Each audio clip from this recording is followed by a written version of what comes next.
প্রতিটি দিনের শুরুটা আমার কাছে একটা গল্পের মতো। ভোরের নরম আলো যখন জানালার ফাঁক দিয়ে ঘরে ঢোকে, তখনই শুরু হয় আমার ছোট্ট সংসারের ব্যস্ততা। এক কাপ গরম চা হাতে বারান্দায় দাঁড়িয়ে খোলা আকাশের দিকে তাকালে মনটা যেন শান্ত হয়ে যায়। তারপর শুরু হয় প্রতিদিনের কাজ, ঘর গুছিয়ে রাখা, রান্নাঘর পরিষ্কার করা, পরিবারের জন্য খাবার তৈরি করা। এই ছোটো ছোটো কাজগুলোর মধ্যেই লুকিয়ে থাকে অনেক ভালোবাসা। একটি গোছানো সংসার শুধু সুন্দরই দেখায় না, মনকে অনেক শান্তি দেয়। আমি প্রায় গাছে এসির পানি দেই।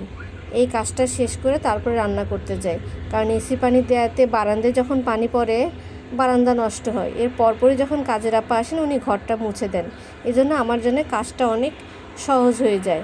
আমার বারান্দায় যেন আমার গাছের জন্য সব খাবার রেডি করার জায়গা। আমি এখানেই সব কিছু শুকোই, কারণ ছাদে সবসময় যাওয়া হয় না, প্রচণ্ড গরম থাকে।